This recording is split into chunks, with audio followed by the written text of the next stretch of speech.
ಇಂದಿನ ಸಮಾರಂಭಕ್ಕೆ ಬಂದಿರತಕ್ಕಂತಹ ಎಲ್ಲ ಸತ್ಯಾಗ್ರಹಿಗಳೇ, ತಮ್ಮನ್ನು ನಾನು ಸತ್ಯಾಗ್ರಹಿ ಅಂತ ಯಾಕೆ ಸಂಬೋಧಿಸಿದೆ ಅಂತಂದರೆ, ತಮಗೆಲ್ಲ ಗೊತ್ತು, ಗಾಂಧೀಜಿ ನಾಡಿಗೆ ಸತ್ಯಾಗ್ರಹ ಅನ್ನುವಂಥ ಒಂದು ಪರಿಕಲ್ಪನೆಯನ್ನು ಕೊಟ್ಟರು. ಸತ್ಯದ ಆಗ್ರಹ ಬೇರೆ ಬೇರೆ ಸಮಾಜ ಬೇರೆ ಬೇರೆ ಕಾಲಕ್ಕೆ ಬೇರೆ ಬೇರೆ ರೀತಿಯಲ್ಲೇ ಮಾಡ್ತಾ ಇರುತ್ತೆ. ಗಾಂಧೀಜಿಯವರು ಬೃಹದಾಕಾರವಾಗಿ ಬೆಳೆದು ನಿಂತಿರತಕ್ಕಂತಹ ಬ್ರಿಟಿಷ್ ಸಾಮ್ರಾಜ್ಯದ ಮುಂದೆ ಸತ್ಯಾಗ್ರಹ ನಡೆಸಿದರು. ನಾವು ಬೃಹದಾಕಾರವಾಗಿ ಬೆಳೀತಿರತಕ್ಕಂತಹ ಗೋಡ್ಸೆವಾದದ ಎದುರು ಸತ್ಯಾಗ್ರಹವನ್ನು ಮಾಡಬೇಕು ಅನ್ನುವಂತಹ ನಿಲುವಿನಿಂದ ಇಲ್ಲಿ ಬಂದು ಸೇರಿದ್ದೇವೆ ಈ ಗಾಂಧಿ ಜಯಂತಿಯ ದಿನದಂದು ಅಂತ ನಾನು ಭಾವಿಸಿದ್ದೇನೆ. ಕೆಲವೊಂದು ಸತ್ಯಗಳ ಬಗ್ಗೆ ನಾವು ಮತ್ತೆ ಮತ್ತೆ ನಮ್ಮನ್ನು ನಾವೇ ಪ್ರಶ್ನಿಸ್ಕೋಬೇಕಾಗಿದೆ.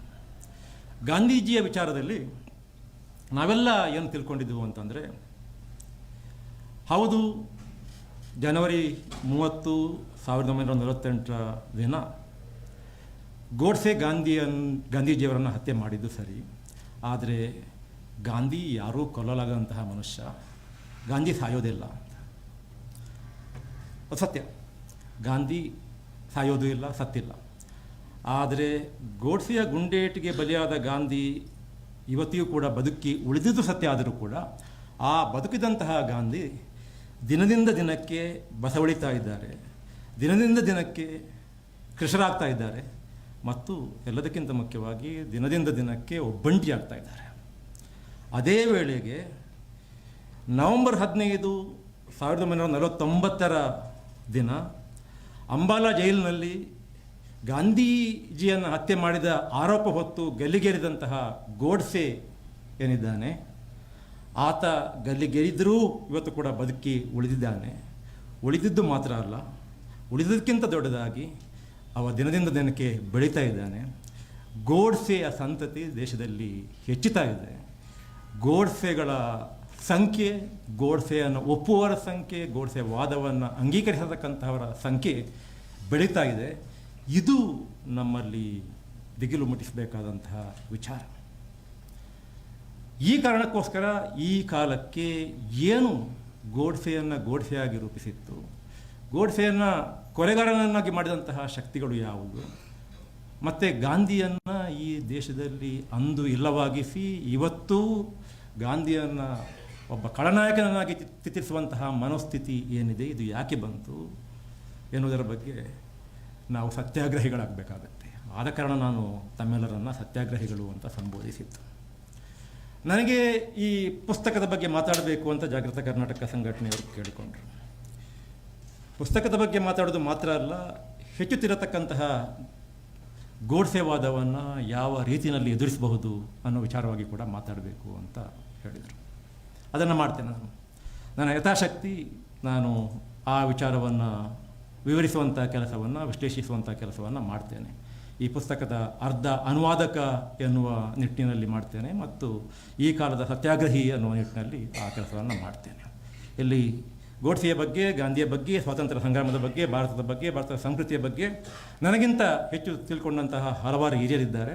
ನಾನು ಹೇಳಿದರಲ್ಲಿ ಏನಾದರೂ ತಪ್ಪಿದ್ದರೆ ಚರ್ಚೆಯ ಸಂದರ್ಭದಲ್ಲಿ ದಯಮಾಡಿ ನನ್ನನ್ನು ತಿದ್ದಿ. ಆದರೆ ನಾನು ವಿಷಯ ಪ್ರವೇಶಿಸೋದಕ್ಕೆ ಮೊದಲು ಒಂದು ವಿಚಾರವನ್ನು ತಮ್ಮ ಮುಂದೆ ನಿವೇದಿಸಿಕೊಳ್ಬೇಕು ಅಥವಾ ಹೇಳಬೇಕು. ಇದನ್ನು ನಾನು ಹೇಳ್ತಿರುವಂಥದ್ದು ಮುಖ್ಯವಾಗಿ ಇವತ್ತು ಶ್ರೀಯುತ ದಿನೇಶ್ ಗುಂಡೂರಾವ್ ಅವರು ಇಲ್ಲಿ ಉಪಸ್ಥಿತರಿದ್ದಾರೆ ಎನ್ನುವಂತಹ ಕಾರಣಕ್ಕೋಸ್ಕರ. ಏನು ಆ ವಿಚಾರ ಅಂತಂದರೆ, ಜಾಗೃತ ಕರ್ನಾಟಕದವರು ಇನ್ನು ಮುಂದೆ ನಾವು ಗಾಂಧಿ ಜಯಂತಿಯನ್ನು ಗಾಂಧಿಗೆ ಹಾರ ಹಾಕಿ ಆಚರಿಸುವುದಲ್ಲ, ಗಾಂಧಿಯನ್ನು ಮತ್ತೆ ಮತ್ತೆ ಕೊಲ್ಲತಕ್ಕಂತಹ ಅಥವಾ ಗಾಂಧಿ ಪ್ರತಿನಿಧಿಸತಕ್ಕಂತಹ ಸತ್ಯ ಅಹಿಂಸೆಯ ಮೌಲ್ಯಗಳೇನಿದ್ದಾವೆ ಅವುಗಳನ್ನು ಮತ್ತೆ ಮತ್ತೆ ಕೊಲ್ತಾ ಇರತಕ್ಕಂತಹ ಈ ಗೋಡ್ಸೆ ಪ್ರವೃತ್ತಿ ಏನಿದೆ, ಇದನ್ನು ನಾವು ಹಿಮ್ಮೆಟ್ಟಿಸ್ತಾ ನಾವು ಗಾಂಧಿ ಜಯಂತಿಯನ್ನು ಆಚರಿಸ್ತೇವೆ ಅಂತ ಏನು ಹೇಳಿದರು. ಮತ್ತು ಆ ಅಭಿಯಾನಕ್ಕೆ ಇವತ್ತು ಈ ಪುಸ್ತಕದ ಬಿಡುಗಡೆಯ ಮೂಲಕ ಚಾಲನೆ ಕೊಡ್ತಾ ಇದ್ದೇವೆ. ಮತ್ತು ಆ ಕಾರಣಕ್ಕೋಸ್ಕರ ಈ ಸಮಾರಂಭವನ್ನು ಇಲ್ಲಿ ಏರ್ಪಡಿಸಿದ್ದೇವೆ ಅಂತ ಏನು ಹೇಳಿದರು. ಈ ಸಮಾರಂಭ ಇದೆ ಅಲ್ಲ, ಇದು ಆಯೋಜನೆ ಆಗಬೇಕಾಗಿದ್ದು ಇಲ್ಲಿ ಅಲ್ಲ. ಎಲ್ಲಿಯೊಬ್ಬರು ನರಸಿಂಹಯ್ಯ ಇದ್ದಾರೆ, ಅವರೂ ಸಾಯೋದಿಲ್ಲ, ಅವರು ಇಲ್ಲೇ ಇರ್ತಾರೆ ಶಾಶ್ವತವಾಗಿ. ಇದನ್ನು ನಾವು ಆಯೋಜಿಸಬೇಕಾಗಿದ್ದು, ಈ ಮೊದಲ ಕಾರ್ಯಕ್ರಮ ಆಗಿರಬೇಕಾಗಿದ್ದು ದಿನೇಶ್ ಗುಂಡೂರಾವ್ ಅವರು ಉಸ್ತುವಾರಿ ಹೊತ್ತಿದಾರಲ್ಲ ಆ ದಕ್ಷಿಣ ಕನ್ನಡ ಜಿಲ್ಲೆಯಲ್ಲಿ. ಓಕೆ, ಅಲ್ಲಿ ಅದು ಆರಂಭ ಆಗಬೇಕಿತ್ತು. ಬಹುಶಃ ದಿನೇಶ್ ಗುಂಡೂರಾವ್ ಅವರೇ, ನಾವು ಅಥವಾ ಜಗದ ಕರ್ನಾಟಕದವರು ತಮ್ಮ ಹತ್ರ ಬಂದಾಗ ನೀವು ಇದನ್ನು ಸೂಚಿಸಬೇಕಿತ್ತು, ಇದು ಬೇಡ, ಇಲ್ಲಿ ಯಾವ ಜಿಲ್ಲೆಯಲ್ಲಿ ಆಗಬೇಕು. ಯಾಕೆ ಅಂತಂದರೆ, ನಾವು ದಕ್ಷಿಣ ಕನ್ನಡ ಜಿಲ್ಲೆ ಭಾರತದಿಂದ ದೂರ ಆಗುವುದನ್ನು ನೋಡ್ತಾ ಇದ್ದೇವೆ. ಯಾಕೆ ಭಾರತದಿಂದ ದೂರ ಆಗುತ್ತೆ ಅಂತ ನನಗನಿಸಿದೆ ಒಬ್ಬ ದಕ್ಷಿಣ ಕನ್ನಡಿಗನಾಗಿ ಅಂತಂದರೆ, ಅಲ್ಲಿ ಇಡೀ ದೇಶದಲ್ಲಿ, ಬಹುಶಃ ಇಡೀ ದೇಶದಲ್ಲಿ ಅಥವಾ ದೇಶದ ವಿಚಾರ ಬಿಟ್ಟುಬಿಡೋಣ, ಈ ರಾಜ್ಯದಲ್ಲಿ ಅತ್ಯಂತ ಹೆಚ್ಚು ಗೋಡ್ಸೆ ಮನೋಸ್ಥಿತಿಯನ್ನು ಎದುರಿಸುವ ಬಗ್ಗೆ ನಾವು ಮಾತಾಡ್ತಿದ್ದೇವಲ್ಲ, ಅತ್ಯಂತ ಹೆಚ್ಚು, ಎಲ್ಲರೂ ಅಂತ ಹೇಳಲ್ಲ ನಾನು, ದಕ್ಷಿಣ ಕನ್ನಡದಿಂದ ಬಂದಂತಹ ಬಂಧುಗಳು ಎಲ್ಲೂ ಕೂಡ ಇದ್ದಾರೆ, ಸ್ನೇಹಿತರು ಎಲ್ಲೂ ಕೂಡ ಇದ್ದಾರೆ, ಎಲ್ಲರೂ ಅಂತ ಹೇಳಲ್ಲ, ಆ ಜಿಲ್ಲೆನಲ್ಲಿ ಅದು ನಮ್ಮ ರಾಜ್ಯದಲ್ಲಿ ಇದೆಯೋ, ಅದು ನಮ್ಮ ದೇಶದಲ್ಲಿ ಇದೆಯೋ ಎನ್ನುವಂಥ ಸಂಶಯ ಬರುವತಕ್ಕಂತಹ ನಿಟ್ಟಿನಲ್ಲಿ ಗೋಡ್ಸೆಯ ಮನೋಸ್ಥಿತಿ ಅಲ್ಲಿ ಹರಡ್ತಾ ಇದೆ. ಆದ ಕಾರಣ ದಿನೇಶ್ ಗುಂಡೂರಾವ್ ಅವರೇ, ತಾವು ಉಸ್ತುವಾರಿಯಾಗಿರತಕ್ಕಂಥ ಹೊತ್ತಿರತಕ್ಕಂತಹ ಜಿಲ್ಲೆಯನ್ನು ಕರ್ನಾಟಕದಲ್ಲಿ ಮತ್ತು ಭಾರತದಲ್ಲಿ ಉಳಿಸಿಕೊಳ್ಳತಕ್ಕಂತಹ ಜವಾಬ್ದಾರಿ ನಮಗೆಲ್ಲರಿಗೂ ಇದೆ. ಆದ ಕಾರಣ ಈ ಕಾರ್ಯಕ್ರಮ ಅಲ್ಲಿ ಆಯೋಜನೆ ಆಗಿದ್ದರೆ ಚೆನ್ನಾಗಿತ್ತು ಅಂತ ನನ್ನ ವೈಯಕ್ತಿಕ ಅನಿಸಿಕೆ. ತಮ್ಮ ಅನಿಸಿಕೆನೋ ಗೊತ್ತಿಲ್ಲ. ಓಕೆ, ಸೊ ಈಗ ಪುಸ್ತಕದ ವಿಚಾರಕ್ಕೆ ಬರೋಣ. ಈ ಪುಸ್ತಕದ ಅರ್ಧ ಅನುವಾದಕ ನಾನು, ಅರ್ಧ ಅನುವಾದಕ ಮನೋಜ್ ಅವರು. ಮನೋಜ್ ಅವರು ಈಗ ತಾನೇ ಬಂದು ನಮ್ಮನ್ನು ಸೇರಿಕೊಂಡಿದ್ದಾರೆ. ಸ್ವಾಗತ ನಿಮಗೆ ನನ್ನ ವೈಯಕ್ತಿಕ ನೆಲೆಯಿಂದ. ಸೊ ಆರನಿಶಿ ಪ್ರಕಾಶನದ ಅಕ್ಷತಾ ಮೇಡಮ್ ಅವರು ಇದನ್ನು ನನಗೆ ಭಾಷಾಂತರ ಮಾಡಿಕೊಡಬೇಕು ಅಂತ ಕೇಳಿದರು. ನನಗೆ ಈ ಪುಸ್ತಕದ ಮಹತ್ವವನ್ನು ಅರಿತುಕೊಂಡು ನಾನು ಒಪ್ಪಿಕೊಂಡೆ ಅಂತ ಅಲ್ಲ, ನನಗೆ ಯಾರಾದರೂ ಕೇಳಿದರೆ ಇಲ್ಲ ಅಂತ ಹೇಳಲಿಕ್ಕೆ ಭಾಳ ಮುಜುಗರ ಆಗುವಂಥ ಒಂದು ಕ್ಯಾಟಗರಿಗೆ ಸೇರಿದ ಕಾರಣ ನಾನು ಏನೋ ಅವ್ರು ನನ್ನನ್ನು ತುಂಬ ಪೀಡಿಸಲಿಕ್ಕಿಲ್ಲ, ನಾನು ಸುಮ್ಮನೆ ಒಂದು 10 ತಿಂಗಳು ಸುಮ್ಮನೆ ಇದ್ದರೆ ಅವ್ರು ನಾನು ಬಿಟ್ಟು ಬಿಡ್ತಾರೆ ಅಂತ ಹೇಳಿಬಿಟ್ಟು ಆಯಿತು ಮಾಡಿಕೊಡ್ತೇನೆ ಅಂತ ಸುಮ್ಮನೆ ಆದೆ. ಅವರು ನನ್ನನ್ನು ಬಿಟ್ಟಿಲ್ಲ, ನಕ್ಷತ್ರಿಕನಂತೆ ಕಾಡಿದರು, ಕಾಡಿ ನನ್ನಿಂದ ಅನುವಾದಿಸಿಕೊಂಡರು. ಅದು ಕೂಡ ನನ್ನ ಅರ್ಧ ಅನುವಾದವನ್ನು ಮೊದಲ 9 ಚಾಪ್ಟರ್ಸ್ಗಳನ್ನು ಅಥವಾ ಮೊದಲ ಭಾಗವನ್ನು ನಾನು ಅನುವಾದಿಸಿದ್ದೇನೆ. 2ನೇ ಭಾಗವನ್ನು ಮನೋಜ್ ಅವರು ಅನುವಾದಿಸಿದ್ದಾರೆ. ಭಾಳ ತಡ ಮಾಡಿ ಈ ಕೆಲಸ ಮಾಡಿದ್ದೇವೆ. ಅಟ್ಲೀಸ್ಟ್ ನನ್ನ ಕಡೆಯಿಂದ ತುಂಬ ತಡ ಆಗಿದೆ. ಎಲ್ಲಿ ತನಕ ತಡ ಆಗಿದೆ ಅಂತಂದರೆ, ಒಂದು ಹಂತದಲ್ಲಿ ಅಕ್ಷತಾ ಅವರು ನನ್ನ ಹತ್ರ ಮಾತು ಬಿಟ್ಟಿದ್ದರು. ಆನಂತರ ಈ ಪುಸ್ತಕದ ಮಹತ್ವ ಅರಿತು ಬಿಟ್ಟು ಕೊನೆಗೆ ಮಾತು ಪುನರಾರಂಭಿಸಿದರು. ಅವತ್ತು ಬಹುಶಃ ಅವರು 2ನೇ ಸಾರಿ ಫೋನ್ ಮಾಡಿದಾಗ ನಾನು ಒಮ್ಮೆಲೆ ಅವರ ಫೋನ್ ತಗೊಂಡದ್ದು ಆಗಲಿ, ಯಾಕಂದರೆ ಅದನ್ನು ಕೋಪ ಮಾಡಿಕೊಂಡಿದ್ರಲ್ಲ ಅಂತ ನನಗೆ ಭಾಳ ಬೇಸರ ಆಗಿತ್ತು. ಎನಿವೆ, ಇದು ಅನುವಾದದ ಬಗ್ಗೆ. ನಾವು ಅನುವಾದಕ ಅನುಭವ ಅಂತ ನನಗೇನಿಲ್ಲ, ನಾನು ಮೊದಲನೇ ಅನುವಾದ ನಂದು, ಆದ ಕಾರಣ ಅದರ ಬಗ್ಗೆ ನಾನೇನು ಮಾತಾಡೋದಿಲ್ಲ. ನಾನು ಈ ಪುಸ್ತಕದಲ್ಲಿ ಏನಿದೆ ಅನ್ನೋ ವಿಚಾರವನ್ನು ತಮ್ಮ ಮುಂದೆ ಒಂದು 3-4 ಅಂಶಗಳನ್ನು ತೆರೆದಿಡುವ ಮೂಲಕ ಹೇಳ್ತೇನೆ. ಅದರ ನಂತರ ಈ ಗೋಡ್ಸೆ ಮನಸ್ಥಿತಿ ಅಂತ ಏನನ್ನು ನಾವು ಕರಿತೇವೆ ಅನ್ನುವಂಥ ವಿಚಾರ ಹೇಳ್ತೇನೆ, ಮತ್ತು ಆ ನಂತರ ಗೋಡ್ಸೆ ಮನಸ್ಥಿತಿಯನ್ನು ನಾವು ಹೇಗೆ ಎದುರಿಸಬೇಕು ಅನ್ನೋ ವಿಚಾರಕ್ಕೆ ಬರ್ತೇನೆ. ಪುಸ್ತಕದಲ್ಲಿ ಏನಿದೆ, ಒಂದು ಅರ್ಥದಲ್ಲಿ ಈ ಪುಸ್ತಕದಲ್ಲಿ ಇರುವಂಥದ್ದು ನಾವು ಈ ತನಕ ಏನೇನು ನಮಗೆ ಗೊತ್ತಿದೆ ಗಾಂಧೀಜಿಯವರ ವಿಚಾರವಾಗಿ, ಗಾಂಧೀಜಿ ಹಂತಕನ ವಿಚಾರವಾಗಿ ಏನೇನು ಗೊತ್ತಿದೆ ಅದನ್ನೇ ಅವರು ಹೇಳಿತ್ತು, ವಿಶೇಷವಾಗಿ ಏನಿಲ್ಲ. ಆದರೆ ಈ ಪುಸ್ತಕದ ವಿಶೇಷತೆ ಏನು ಅಂತಂದರೆ, ನಮಗೆ ಗೊತ್ತಿರತಕ್ಕಂಥ ವಿಚಾರವನ್ನು ಆಧಾರ ಸಮೇತ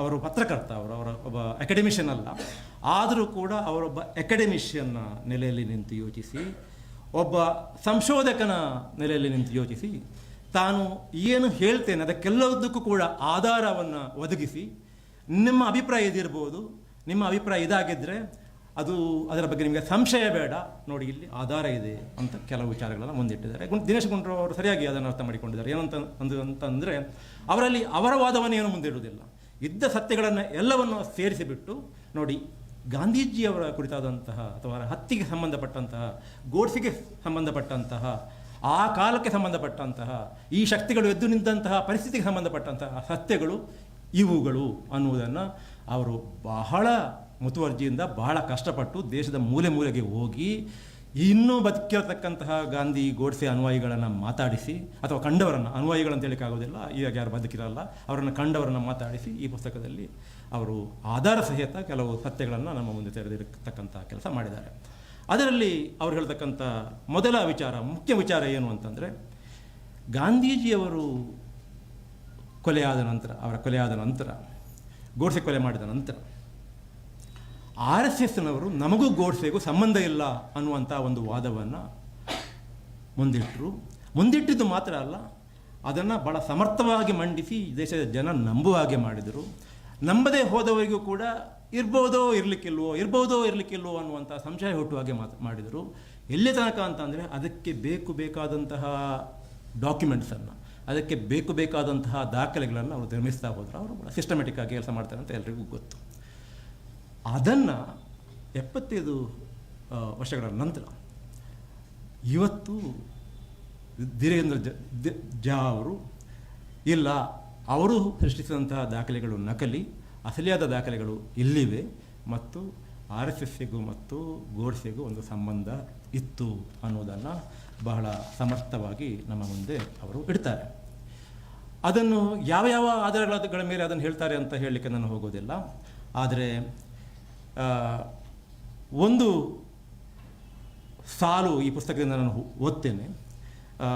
ಇದಕ್ಕೆ ಸಂಬಂಧಪಟ್ಟಾಗ ಅವರ ಕೊನೆಯ, ಅಂದರೆ ಇದನ್ನೆಲ್ಲ ಈ ಆಧಾರಗಳನ್ನು ಮುಂದಿಡ್ತಾ ಕೊನೆಗೆ ಅವರು ಒಂದು ಕನ್ಕ್ಲೂಷನ್ಗೆ ಬರ್ತಾರಲ್ಲ, ಹೌದು, ಈ ಮನುಷ್ಯ, ಈ ವ್ಯಕ್ತಿ ಆರ್ ಎಸ್ ಎಸ್ಸನ್ನು ಎಂದೂ ಬಿಟ್ಟಿರಲಿಲ್ಲ. ಆರ್ ಎಸ್ ಎಸ್ನವರು ಏನು ಹೇಳ್ತಿದ್ರು ಅಂತಂದರೆ, ನಮಗೂ ಅವನಿಗೂ ಸಂಬಂಧ ಇಲ್ಲ ಅಂತ. ಇಲ್ಲ, ಆರ್ ಎಸ್ ಎಸ್ಸಿಗೂ ಆ ವ್ಯಕ್ತಿಗೂ ಸಂಬಂಧ ಇತ್ತು ಅನ್ನೋದನ್ನು ಅವರು ಸಾಧಿಸ್ತಾ ಕೊನೆಗೆ ಹೇಳ್ತಾರೆ, ಗಲ್ಲಿಗೆ ಹಾಕುವ ಸಂದರ್ಭದಲ್ಲಿ ಗೋಡ್ಸೆ ಆರ್ ಎಸ್ ಎಸ್ ಗೀತೆಯನ್ನು ಪಠಿಸಿದ್ದು,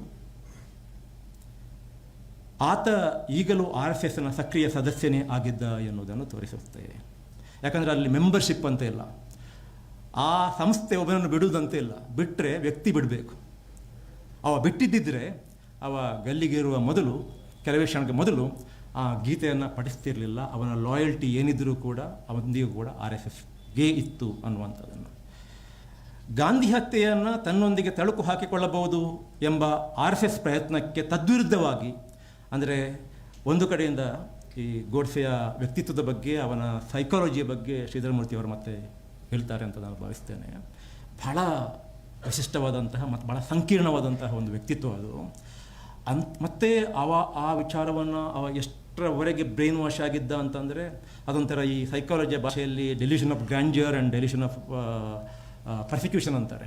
ಅಂದರೆ ಯಾರೋ ವೈರಿಗಳೆಲ್ಲ ನಮ್ಮನ್ನು ಆಕ್ರಮಿಸೇ ಬಿಟ್ಟಿದ್ದಾರೆ ಅನ್ನುವಂಥ ಒಂದು ಫೀಲಿಂಗ್. ಮತ್ತು ನಾವು ಒಂದು ಕಾಲದಲ್ಲಿ ನಮ್ಮದೊಂದು ವೈಭವಯುತವಾದಂತಹ ಒಂದು ದೇಶವಾಗಿತ್ತು, ಅದಕ್ಕೆ ನಾವು ಹಿಂದಿರುಗಬೇಕು ಅನ್ನುವಂಥ ಈ ಯೋಚನೆ ಇತ್ಯಾದಿಗಳಿದ್ದಾವಲ್ಲ, ಅದು ಅವನನ್ನು ಎಷ್ಟರ ಮಟ್ಟಿಗೆ ಆತನನ್ನು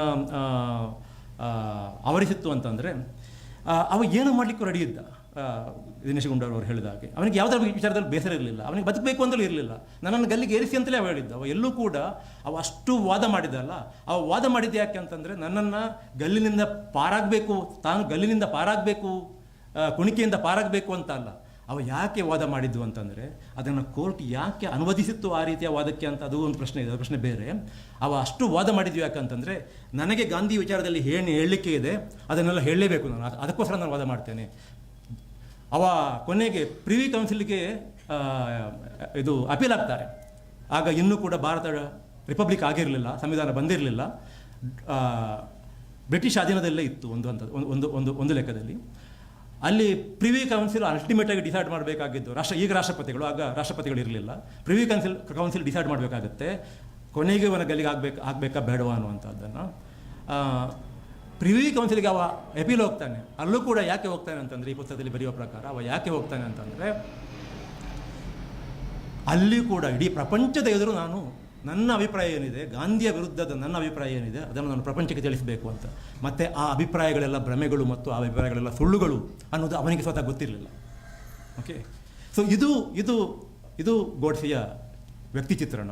ಅಂತಹ ಗೋಡ್ಸೆ ಕೂಡ ಅವನಿಗೆ ಒಂದು ಹಂತದಲ್ಲಿ ಆ ಜೈಲಿನೊಳಗೆ ನನ್ನನ್ನು ಇವರು ಏಕಾಂಗಿಗಳನ್ನಾಗಿ ಮಾಡಿಬಿಟ್ರು.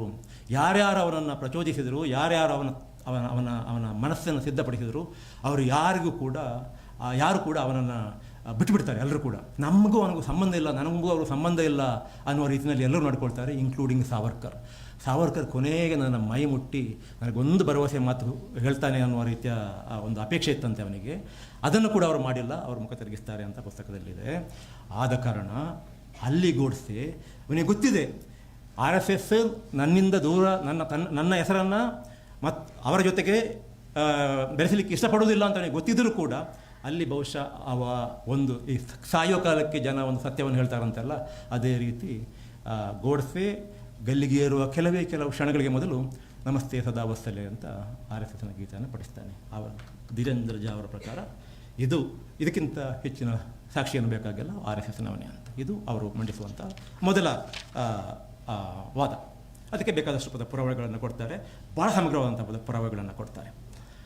ಆನಂತರ ಇನ್ನೊಂದು ವಾದ ಈ ಪುಸ್ತಕದಲ್ಲಿ ಏನನ್ನು ಮಂಡಿಸ್ತಾರೆ ಅಂತಂದರೆ, ಗೋಡ್ಸೆ ಮತ್ತು ನಾರಾಯಣ ಆಪ್ಟೆ ಅನ್ನುವಂಥ ಇಬ್ಬರಿಗೆ ಗಲ್ಲಾಗುತ್ತೆ, ಉಳಿದ 9 ಜನರಿಗೆ ಜೀವಾವಧಿ ಶಿಕ್ಷೆ ಆಗುತ್ತೆ. ಸಂಖ್ಯೆ ಸರಿ ಅಂತ ಬಯಸ್ತಾರೆ 9 ಮಂದಿಗೆ. ಆದರೆ ಸಾವರ್ಕರ್ಗೆ ಮಾತ್ರ ಖುಲಾಸೆ ಆಗುತ್ತೆ. ಈ ಪುಸ್ತಕದಲ್ಲಿ ಸಾವರ್ಕರ್ಗೆ ಖುಲಾಸೆ ಆದದನ್ನು ಆಧಾರ ಸಹಿತವಾಗಿ ಧೀರೇಂದ್ರ ಝಾ ಅವರು ಪ್ರಶ್ನಿಸ್ತಾರೆ. ಇದು ಸರಿಯಾದಂತಹ ನಿರ್ಧಾರ ಅಲ್ಲ ಅಂತ ಅವರ ಪ್ರಕಾರ. ಇದೊಂದು ಸಂಚು, ಈ ಸಂಚಿನಲ್ಲಿ ಭಾಗಿಯಾದ ಎಲ್ಲರಿಗೂ ಶಿಕ್ಷೆ ಆಗಬೇಕಿತ್ತು, ಆದ ಕಾರಣ ಇವರನ್ನು ಖುಲಾಸೆ ಮಾಡಿದ್ದಿದೆಯಲ್ಲ, ಆ ಖುಲಾಸೆಯನ್ನು ಪ್ರಶ್ನಿಸ್ತಾ ಹೋಗ್ತಾರೆ. ಇದು ಎರಡನೆಯದು. ಮೂರನೆಯದ್ದು ಧೀರೇಂದ್ರ ಝಾ ಅವರು ಇಲ್ಲಿ ಏನು ಹೇಳ್ತಾ ಇರೋದು ಅಂತಂದರೆ, ಇದು ಒಬ್ಬ ಕೊನೆಗೂ ಇವತ್ತಿಗೂ ಕೂಡ ಈ ದೇಶ ನಂಬಿದ್ದುವೇನು ಅಂತಂತಂದರೆ ಗೋಡ್ಸೆ ಕೊಲೆ ಮಾಡಿದ ಅಂತ.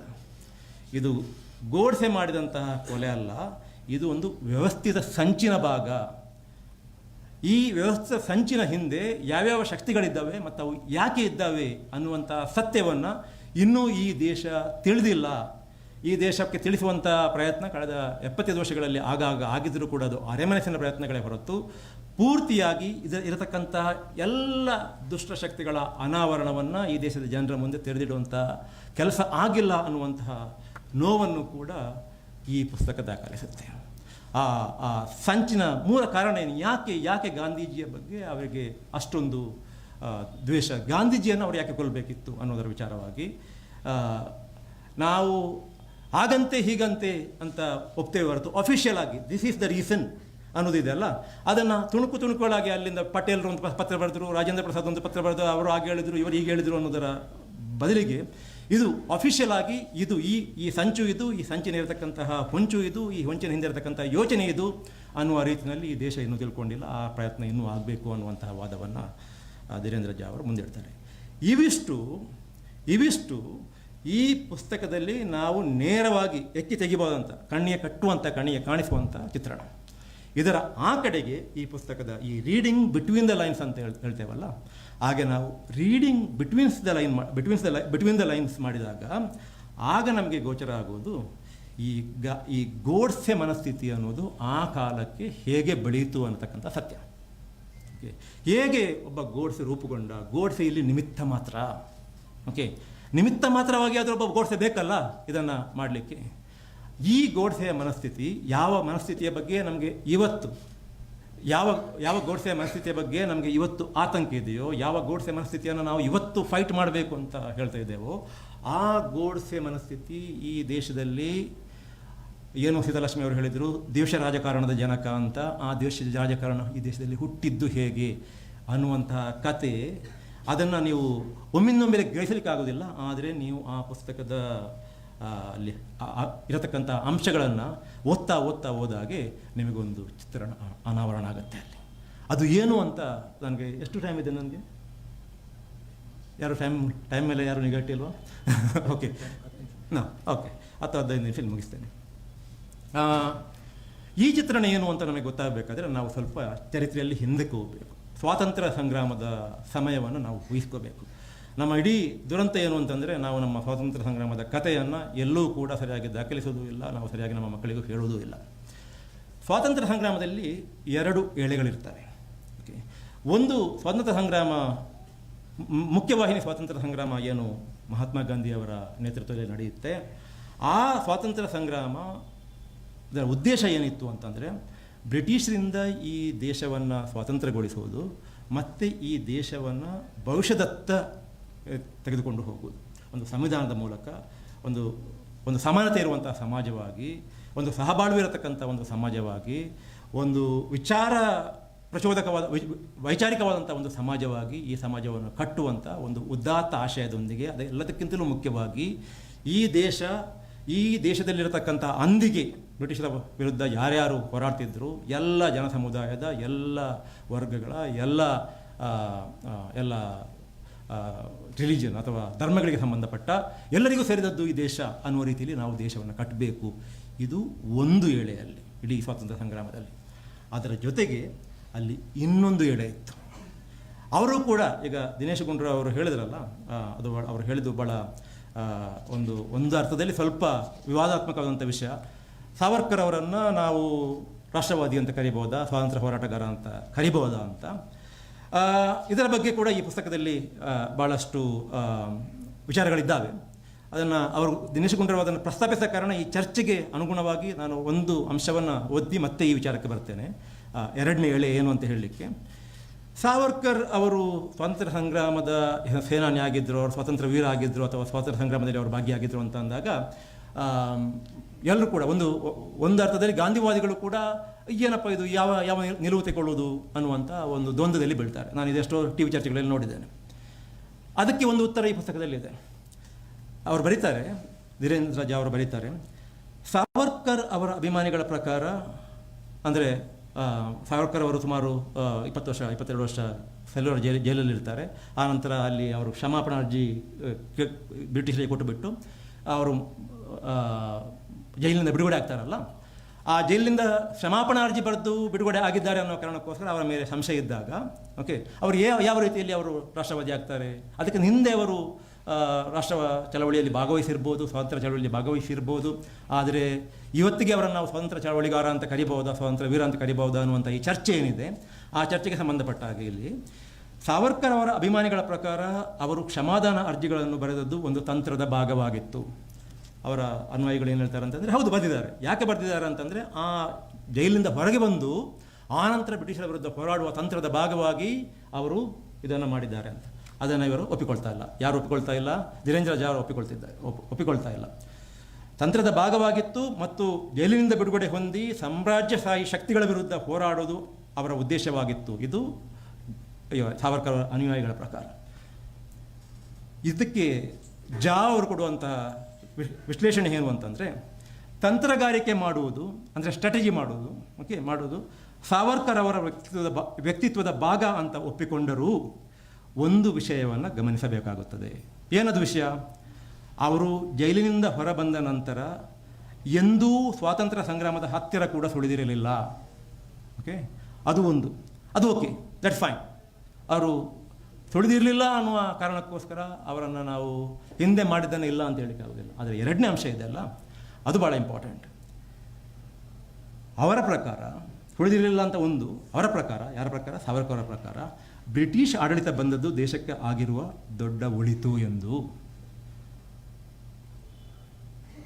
ಬ್ರಿಟಿಷ್ ಸಾಮ್ರಾಜ್ಯದ ವಿರುದ್ಧ ನಡೀತಿರತಕ್ಕಂಥ ಸ್ವಾತಂತ್ರ್ಯ ಸಂಗ್ರಾಮದಲ್ಲಿ ಹಿಂದೂ ಯುವಕರು ಪಾಲ್ಗೊಳ್ಬಾರದಿತ್ತು ಅನ್ನೋದು ಅವರ ನಿಲುವಾಗಿತ್ತು. ಇಲ್ಲಿ ಕಷ್ಟ ಆಗೋದು ನಮಗೆ ಇಲ್ಲಿ. ಓಕೆ, ಯಾಕೆ ಈ ವಿವಾದ ಇದೆ ಅಂತಂದರೆ ಈ ಕಾರಣಕ್ಕೋಸ್ಕರ ಇದಕ್ಕೆ ಬೇಕಾದಷ್ಟು ಪುರಾವೆಗಳನ್ನು ಕೊಡ್ತಾ ಹೋಗ್ತಾರೆ ಯಾರು? ನಮ್ಮ ಧೀರೇಂದ್ರ ಜಾ ಅವರು. ಈಗ ಮತ್ತೆ ನಾನು ಸ್ವಾತಂತ್ರ್ಯ ಸಂಗ್ರಾಮದ ವಿಚಾರಕ್ಕೆ ಬರ್ತೇನೆ. ನಾನು ಹೇಳಿದೆ, ನಮ್ಮ ಮುಖ್ಯವಾಹಿನಿ ಸ್ವಾತಂತ್ರ್ಯ ಸಂಗ್ರಾಮದ ಉದ್ದೇಶ ಏನಾಗಿತ್ತು ಅಂತಂದರೆ, ಈ ದೇಶವನ್ನು ಬ್ರಿಟಿಷರಿಂದ ಮುಕ್ತಿಗೊಳಿಸುವುದು ಮತ್ತು ದೇಶವನ್ನು ಪುರೋಗತಿಯತ್ತ ಮತ್ತು ಈ ದೇಶವನ್ನು ಎಲ್ಲರೂ ಕೂಡಿ ಬಾಳುವಂಥ ಒಂದು ದೇಶವನ್ನಾಗಿ ಕಟ್ಟುವಂಥ ಉದ್ದೇಶ ಇಟ್ಟುಕೊಂಡು ಆ ಚಳವಳಿ ನಡೆಯುತ್ತೆ.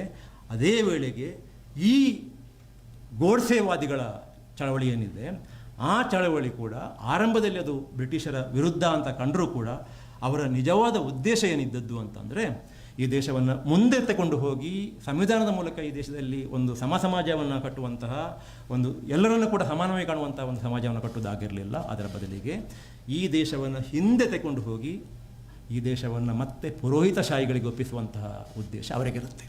ಇಲ್ಲಿ ಪುರೋಹಿತಶಾಹಿ ಅಂತ ನಾನು ಹೇಳುವತ್ತಿಗೆ ಯಾರು ಕೂಡ ತಪ್ಪು ಬಯಸಬಾರದು. ಇದನ್ನು ಯಾವುದೇ ಜಾತಿ ಅಥವಾ ವರ್ಗ ಅಥವಾ ಒಂದು ಸಮೂಹಕ್ಕೆ ಸಂಬಂಧಪಟ್ಟಾಗ ಹೇಳುವುದಲ್ಲ, ಅದೊಂದು ಮನೋಸ್ಥಿತಿ. ಆ ಮನೋಸ್ಥಿತಿ ಏನು ಅನ್ನೋದು ಮುಂದೆ ಬರುತ್ತೆ. ಸೊ ಅಂತಹ ಮನೋಸ್ಥಿತಿ ಹಿಂದೆ ಈ ದೇಶವನ್ನು ಹಿಂದೆ ತಗೊಂಡು ಹೋಗಬೇಕು ಅನ್ನುವಂಥ ಉದ್ದೇಶ ಅವರಿಗಿತ್ತು. ಅವರಿಗೆ ಆ ಹಿಂದೆ ತಗೊಂಡು ಹೋಗಬೇಕು ಅನ್ನುವಂಥ ಉದ್ದೇಶಕ್ಕೆ ಅಂದರೆ ಈ ದೇಶವನ್ನು ಮುಂದೆ ತಗೊಂಡು ಹೋಗಿ ಇಲ್ಲಿ ಒಂದು ಸಂವಿಧಾನದ ಮೂಲಕ ಇಲ್ಲಿ ಒಂದು ಸಮಾನತೆ ಅನ್ನೋದು ಬಂದುಬಿಟ್ರೆ, ಎಲ್ಲ ಜಾತಿ ಎಲ್ಲ ವರ್ಗಗಳು ಸಮಾನ ಅಂತ ಬಂದುಬಿಟ್ರೆ, ಅದೆಲ್ಲದಕ್ಕಿಂತ ಮುಖ್ಯವಾಗಿ ಈ ದೇಶದ ಆಡಳಿತ ಅಧಿಕಾರವನ್ನು ಎಲ್ಲರೂ ಅಂದರೆ ಹಿಂದೂಗಳು, ಮುಸ್ಲಿಮರು, ಆ ಜಾತಿಯವರು, ಈ ಜಾತಿಯವರು ಎಲ್ಲರೂ ಸೇರಿ ಪ್ರಜಾಸತ್ತಾತ್ಮಕವಾಗಿ ಅನುಭವಿಸುವುದು ಅನ್ನೋದಿದೆಯಲ್ಲ, ಅದನ್ನು ಅವರಿಗೆ ಒಪ್ಪಿಕೊಳ್ಳಿಕ್ಕೆ ಭಾಳ ಕಷ್ಟ ಆಗ್ತಿತ್ತು. ಓಕೆ, ಅದೆಲ್ಲ ಅವರ ಉದ್ದೇಶ ಆಗಿದ್ದದ್ದು. ಹಿಂದೆ ಪೇಶ್ವೆಗಳ ಕಾಲದಲ್ಲಿ ಒಂದು ವೈಭವಯುತವಾದಂತಹ ಸಾಮ್ರಾಜ್ಯ ಇತ್ತು, ಅದು ಹಿಂದೂ ಸಾಮ್ರಾಜ್ಯ. ಅದಕ್ಕೆ ನಾವು ಮತ್ತೆ ಹಿಂದಿರುಗಬೇಕು ಅನ್ನುವಂಥ ಉದ್ದೇಶ ಅವರಿಗಾಗಿತ್ತು. ಆ ಉದ್ದೇಶವನ್ನು ಈಡೇರಿಸಿಕೊಳ್ಳಿಕ್ಕೆ ದಿನೇಶ್ ಗುಂಡೂರಾವ್ ಅವರು ಹೇಳಿದ ಹಾಗೆ ಅವರು ಯಾವ ಕಾರ್ಯವನ್ನು ಮಾಡಲಿಕ್ಕೂ ಹೆಸ್ತಾ ಇರಲಿಲ್ಲ. ಅಲ್ಲಿ ಅವರಿಗೆ ಅಡ್ಡಿಯಾಗಿ ಕಂಡಿದ್ದು ಗಾಂಧಿ ಅಡ್ಡಿಯಾಗಿ ಕಂಡದ್ದು ಒಬ್ಬ ವ್ಯಕ್ತಿಯಾಗಿ ಅಲ್ಲ, ಗಾಂಧಿ ಅಡ್ಡಿಯಾಗಿದ್ದು ಆ ಸ್ವಾತಂತ್ರ್ಯ ಸಂಗ್ರಾಮದ ಮಹೋನ್ನತ ಉದ್ದೇಶ ಏನಿತ್ತು, ಆ ಉದ್ದೇಶ ಈಡೇರಿಸುವಲ್ಲಿ ಗಾಂಧಿ ಒಬ್ಬ ವಾಹಕರಾಗಿದ್ದರಲ್ಲ, ಆ ಕಾರಣಕ್ಕೋಸ್ಕರ ಗಾಂಧಿ ಅವರಿಗೆ ಅಡ್ಡಿಯಾಗಿ ಕಂಡಿತ್ತು. ಆ ಕಾರಣಕ್ಕೋಸ್ಕರ ಗಾಂಧಿಯನ್ನು ಹತ್ಯೆ ಮಾಡಿದ್ದವರು. ಗಾಂಧಿಯನ್ನು ಹತ್ಯೆ ಮಾಡಿದ್ದು 1949 ಆದರೂ ಕೂಡ ಅವರು ನಿಜವಾಗಿ ಅವರ ಗುಂಡು ಅದರ ಗುರಿ ಇದ್ದಿದ್ದು ಗಾಂಧಿ ಅನ್ನುವ ವ್ಯಕ್ತಿಯಲ್ಲ. ಮುಂದೆ ಅಂಬೇಡ್ಕರ್ ಬರೀಲಿಕ್ಕಿತ್ತರ ಸಂವಿಧಾನ, ಆ ಸಂವಿಧಾನಕ್ಕೆ ಗುಂಡು ಹೊಡೆಯುವ ಹಾದಿನಲ್ಲಿ ಮೊದಲ ಗುಂಡು ಬಿದ್ದಿದ್ದು ಅದು ಗಾಂಧಿ ಎದೆಗೆ ಅನ್ನುವಂಥ ಸತ್ಯ ನಮಗೆ ಇವತ್ತು ತಿಳಿದಿರಬೇಕು. ಅವರ ಉದ್ದೇಶ, ಅವರ ಕಣ್ಣೆದುರಿಗಿದ್ದಿದ್ದು ಆ ಸಂವಿಧಾನೋತ್ತರ ಸಮಾಜ ಏನಿತ್ತು, ಆ ಸಮಾಜದ ಬಗ್ಗಿದ್ದ ಭೀತಿ ಅವರಿಗೆ, ಆ ಸಮಾಜದ ಬಗ್ಗಿದ್ದಂಥ ಅಸಹನೆ ಅವರಿಗೆ. ಓಕೆ, ಹೊರತು ಗಾಂಧಿ ಅನ್ನುವಂಥ 78, 80, 79 ವರ್ಷದ ಸಣಕಲು ಮನುಷ್ಯ ಅಲ್ಲ. ಓಕೆ, ಸೊ ಇದು ಎಲ್ಲಿ ಈ ದ್ವೇಷ ರಾಜಕಾರಣ ಯಾಕೆ ಈ ದೇಶದಲ್ಲಿ ಹುಟ್ಕೊಂಡಿತು ಅಂತಂದರೆ, ಈ ಎರಡು ವಿಭಿನ್ನವಾದಂತಹ ಗುರಿಗಳ ಮಧ್ಯೆ ಏರ್ಪಟ್ಟಂಥ ಒಂದು ಸಂಘರ್ಷದ ಕಾರಣಕ್ಕೋಸ್ಕರ. ಇದನ್ನು ನಾವು ಅರ್ಥ ಮಾಡಿಕೋಬೇಕು. ಇಲ್ಲಿ ನಾವು ಹಿಂದೆ ಹೋಗಬೇಕು, ವೈಭವೋಪೇತವಾದಂತಹ ಹಿಂದೂ ರಾಷ್ಟ್ರವನ್ನು ಮತ್ತೆ ಕಟ್ಟಬೇಕು ಅಂತಂದಾಗ ಈ ದೇಶವನ್ನು ಅರ್ಥ ಮಾಡಿಕೊಂಡಂಥ ಯಾರೇ ಆಗಲಿ ಇದೊಂದು ಭ್ರಮೆ. ದೇಶ ಬದಲಾಗಿದೆ, ಕಾಲ ಬದಲಾಗಿದೆ, ಚರಿತ್ರೆ ಬದಲಾಗಿದೆ. ಈ ದೇಶದಲ್ಲಿ ಇರತಕ್ಕಂತಹ ಜನ ಬೇರೆ ಬೇರೆ ಚಾರಿತ್ರಿಕ ಕಾರಣಗಳಿಗೋಸ್ಕರ ಬೇರೆ ಬೇರೆ ವರ್ಗಗಳಿಗೆ ಸೇರಿದವರು, ಬೇರೆ ಬೇರೆ ಸಮಾಜಕ್ಕೆ ಸೇರಿದವರು, ಬೇರೆ ಬೇರೆ ಸಂಸ್ಕೃತಿ ಉಳ್ಳವರು. ಇವರನ್ನೆಲ್ಲವರನ್ನು ಕೂಡ ನೀವು ಒಂದು ಕಡೆ ಹಾಕಿಬಿಟ್ಟು ಒಂದು ಹಿಂದೂ ರಾಷ್ಟ್ರ ಅಂತ ಮಾಡಿದರೆ ಈ ದೇಶದಲ್ಲಿ ಕ್ಷೋಭೆ ಉಂಟಾಗುತ್ತೆ. ಈ ದೇಶವಾಗಿ ಉಳಿಯುವುದಿಲ್ಲ. ಈ ದೇಶವನ್ನು ನಾವು ಸಮಗ್ರವಾಗಿಗೊಳಿಸಿಕೊಳ್ಳಿಕ್ಕೆ ಸಾಧ್ಯ ಇಲ್ಲ ಅನ್ನುವಂಥ ಒಂದು ದೇಶವನ್ನು ಅರ್ಥ ಮಾಡಿಕೊಂಡವರ ಒಂದು ವಾದ. ಇನ್ನೊಂದು, ಇಲ್ಲ, ಏನೇ ಆಗಲಿ, ಯಾವ ಬೇರೆ ತೆತ್ತಾದರೂ ಸರಿ, ಯಾರು ಸತ್ತರೂ ಸರಿ, ಯಾರು ಬದುಕಿದರೂ ಸರಿ, ಇದು ನಮಗೇ ಬೇಕು, ಉಳಿದವರೆಲ್ಲರೂ ಕೂಡ ನಮ್ಮ ಕೈ ಕೆಳಗಿರಬೇಕು ಅನ್ನುವಂತಹ ಈ ರೀತಿಯ ಒಂದು ವಾದ ಇತ್ತಲ್ಲ, ಅದು ಇನ್ನೊಂದು ಕಡೆ. ಈ ಎರಡು ವಾದಗಳ ನಡುವಿನ ಸಂಘರ್ಷದ ಫಲವಾಗಿ ಇದನ್ನು ಸಮಾಜ ಹೇಗೆ ಸ್ವೀಕರಿಸಿತು ಅನ್ನುವಂಥ ಪ್ರಶ್ನೆ ಬಂದಾಗ ಸಮಾಜ ಇದನ್ನು ಸ್ವೀಕರಿಸೋಕ್ಕೆ ತಯಾರಿಲ್ಲ. ಸಮಾಜ ಎಲ್ಲ ಇದ್ದಿದ್ದು ಮುಖ್ಯವಾಹಿನಿ ಸ್ವಾತಂತ್ರ್ಯ ಸಂಗ್ರಾಮದ ಜೊತೆಗೆ. ಆಗ ಏನು ಮಾಡಬೇಕು ಅಂತಂದರೆ, ಅಲ್ಲಿ ಈ ರೋಹಿತಶಾಹಿ ವ್ಯವಸ್ಥೆ ಮತ್ತು ಬ್ರಿಟಿಷ್ ವ್ಯವಸ್ಥೆಯ ಮಧ್ಯೆ ಒಂದು ತಾದಾತ್ಮ್ಯ ಏರ್ಪಡುವುದು ಎಲ್ಲಿ ಅಂತಂದರೆ, ಬ್ರಿಟಿಷರಿಗೂ ಕೂಡ ಈ ದೇಶವನ್ನು, ಸ್ವಾತಂತ್ರ್ಯ ಸಂಗ್ರಾಮವನ್ನು ವಿಫಲಗೊಳಿಸಲಿಕ್ಕೆ ಬ್ರಿಟಿಷರಿಗೆ ಈ ದೇಶದ ಸಮಾಜವನ್ನು ಹೊಡಿಬೇಕಿತ್ತು. ಯಾಕಂದರೆ ಇವರಿಬ್ಬರು, ಹಿಂದೂಗಳು ಮುಸ್ಲಿಮ್ಸು ಎಲ್ಲರೂ ಸೇರಿಬಿಟ್ಟು ಒಟ್ಟಿಗೆ ನಮ್ಮ ಎದುರು ಇರಕ್ತಾರಲ್ಲ, ಇವರನ್ನು ಮತೀಯ ಆಧಾರದ ಮೇಲೆ ನಾವು ಬೇರೆ ಬೇರೆ ಮಾಡಿಬಿಟ್ರೆ ಆಗ ಅವರ ಶಕ್ತಿ ಕುಂದುತ್ತೆ ಅಂತ. ಇವರ ಉದ್ದೇಶ ಏನಿತ್ತು ಅಂತಂದರೆ, ಈ ಹಿಂದೂಗಳೆಲ್ಲ ಗಾಂಧೀಜಿಯ ನೇತೃತ್ವದಲ್ಲಿ ನಡೆದಿರತಕ್ಕಂತಹ ಸ್ವಾತಂತ್ರ್ಯ ಸಂಗ್ರಾಮದ ಜೊತೆಗಿದ್ದಾರೆ, ಹಿಂದೂಗಳನ್ನು ಹೇಗಾದರೂ ಮಾಡಿ ಅವರಿಂದ ವಿಮುಖರನ್ನಾಗಿ ಮಾಡಬೇಕು, ಸ್ವಾತಂತ್ರ್ಯ ಸಂಗ್ರಾಮದಿಂದ ವಿಮುಖರನ್ನಾಗಿ ಮಾಡಬೇಕು. ಇದಕ್ಕಿರತಕ್ಕಂಥ ಅಸ್ತ್ರ ಯಾವುದು ಅಂತಂದರೆ ಮುಸ್ಲಿಂ ಅನ್ನುವಂತಹ ಗುಮ್ಮವನ್ನು ಅವರ ಮುಂದೆ ನಿಲ್ಲಿಸೋದು.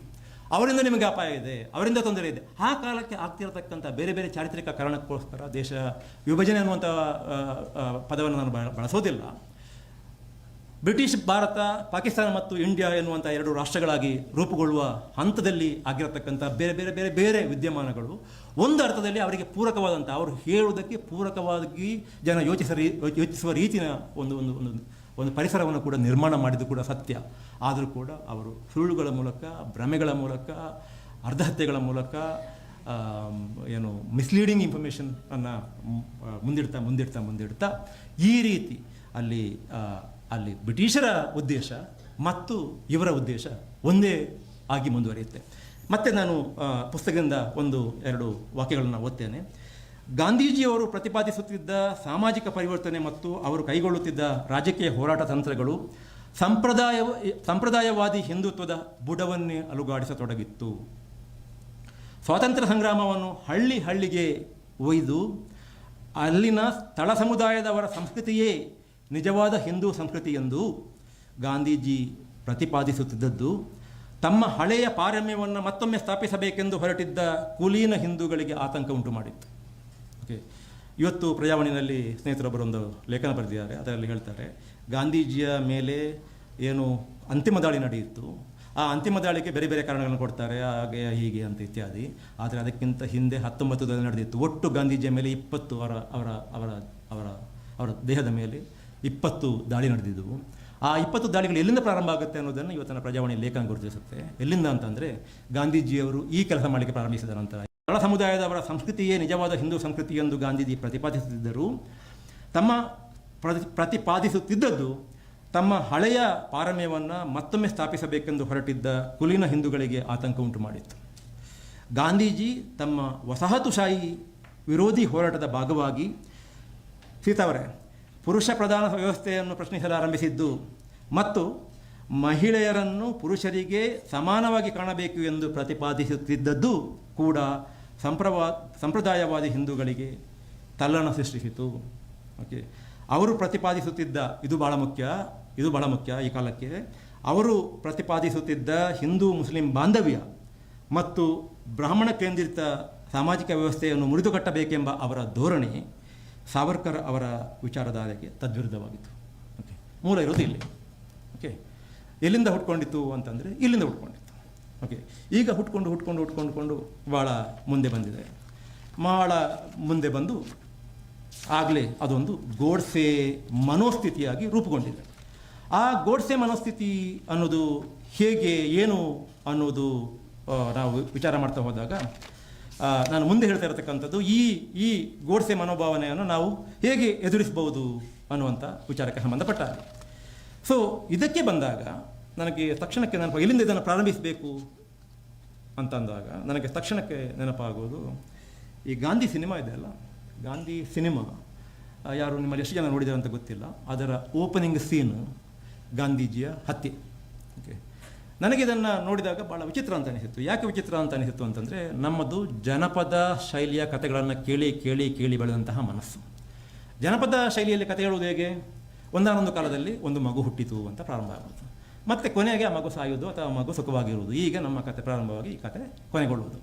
ಆದರೆ ಈ ಸಿನಿಮಾವನ್ನು ಮಾಡಿದಂತಹ ರಿಚರ್ಡ್ ಅಟನ್ಬರೋ ಅವರಿಗೆ ಯಾವ ಕಾರಣಕ್ಕೆ ನಾನು ಈ ಕಥೆಯನ್ನು ಗಾಂಧೀಜಿಯವರ ಅಂತ್ಯದಿಂದ ಪ್ರಾರಂಭಿಸಬೇಕಂತ ಅನಿಸ್ತು ಅನ್ನುವ ರೀತಿಯ ಒಂದು ಪ್ರಶ್ನೆ ನನ್ನನ್ನು ಕಾಡಿತು. ನಾನು ಅದಕ್ಕೆ ನನ್ನದೇ ಆದಂತಹ ಇಂಟರ್ಪ್ರಿಟೇಷನ್ನ ಬೇರೆ ಬೇರೆ ಕಡೆ ಕೊಟ್ಟಿದ್ದೇನೆ. ಅದನ್ನು ಇಲ್ಲಿ ಬಹುಶಃ ಹೇಳಲಿಕ್ಕೆ ಇದು ಸರಿಯಾದಂತಹ ಸಮಯವೂ ಇಲ್ಲ. ಆದರೆ ಇಲ್ಲಿ ಒಂದು ವಿಚಾರವನ್ನು ನಾವು ಗಮನಿಸಬೇಕು. ಗಾಂಧಿ ಸತ್ತದ್ದಿದೆಯಲ್ಲ, ಅಥವಾ ಗಾಂಧಿ ಕೊಲೆ ಆದದ್ದಿದೆಯಲ್ಲ, ಗಾಂಧಿ ಹತ್ಯೆ ಇದೆಯಲ್ಲ, ಅದು ಒಂದು ಅರ್ಥದಲ್ಲಿ ಗಾಂಧೀಜಿಯ ಮರುಹುಟ್ಟು ಮತ್ತು ಗಾಂಧೀಜಿಯ ವಿಜಯ. ನಾನು ಆಗಲೇ ಹೇಳಿದೆ, ಸ್ವಾತಂತ್ರ್ಯ ಸಂಗ್ರಾಮ ಒಂದು ಬ್ರಿಟಿಷರ ವಿರುದ್ಧ, ಮತ್ತೊಂದು ಈ ರೀತಿ ದೇಶವನ್ನು ಹಿಂದೆ ತಗೊಂಡು ಹೋಗಬೇಕು ಅಂತ ಯಾರು ಹೊರಟಿದ್ರು ಅವರ ವಿರುದ್ಧ ಆಗಿತ್ತು. ಇಡೀ ಸ್ವಾತಂತ್ರ್ಯ ಸಂಗ್ರಾಮದ ಉದ್ದಕ್ಕೂ ಗಾಂಧೀಜಿ ಬ್ರಿಟಿಷರನ್ನೇ ತಲೆಯಲ್ಲಿಟ್ಟುಕೊಂಡು ಯುದ್ಧ ಮಾಡಿದರೆ, ಸಂಗ್ರಾಮ ಮಾಡಿದರೆ ಹೊರತು ಇವರನ್ನು ಮುಟ್ಲಿಕ್ಕೆ ಹೋಗಿರಲಿಲ್ಲ. ಒಂದರ್ಥದಲ್ಲಿ ಇವರ ವಿರುದ್ಧ ಗಾಂಧಿ ಸೋತಿದ್ದು ಮಾತ್ರ ಅಲ್ಲ, ಬಲಿಯಾದರು.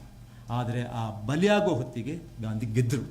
ಯಾಕೆ ಗೆದ್ದರು ಅಂತಂದರೆ, ಎಂದೂ ಅವರ ವಿರುದ್ಧ ಹೋರಾಡದೆ ಗಾಂಧಿ ಅವತ್ತು ತಾನು ಸಾಯುವುದರ ಮೂಲಕ ಗೆದ್ದರು. ಯಾಕಂತಂದರೆ ಗಾಂಧಿ ಕೊಲೆ ಆಗುವ ಮೂಲಕ ಇವರು ಎಂಥವರು ಅನ್ನುವಂಥ ಒಂದು ಅರಿವು ಪ್ರಪಂಚಮುಖಕ್ಕೆ ಆಯಿತು. ಓಕೆ, ಇದು ಗಾಂಧಿಯ ಗೆಲುವು, ಸಾವಿನಲ್ಲಿ ಗಾಂಧಿಯ ಗೆಲುವು. ಆದ ಕಾರಣ ರಿಚರ್ಡ್ ಅಟನ್ಬರೋ ಬಹುಶಃ ಇದು ಗಾಂಧಿಯ ಮರುಹುಟ್ಟು ಮತ್ತು ಗಾಂಧಿಯ ಗೆಲುವು ಅನ್ನುವ ಕಾರಣವನ್ನು ಮುಂದಿಟ್ಟುಕೊಂಡು ಇದನ್ನು ಹೇಗೆ ಪ್ರಾರಂಭಿಸಿದ್ದಾನೆ ಅಂತ ನನಗೆ ಅನಿಸುತ್ತೆ. ಅದನ್ನು ಅವತ್ತು ಗಾಂಧಿ ಮಾಡಿದ ತ್ಯಾಗದಿಂದ ಸೃಷ್ಟಿಯಾದಂಥ ಅರಿವಿದೆಯಲ್ಲ, ಆ ಅರಿವು ಇವತ್ತು ನಮ್ಮ ನಡುವಿಂದ ಮರೆಯಾಗ್ತಾ ಇರುವಂಥದ್ದು. ಈ ಆತಂಕ ನಮ್ಮನ್ನು ಕಾಡಬೇಕಾಗಿರೋದು. ಎನಿವೆ, ಸೊ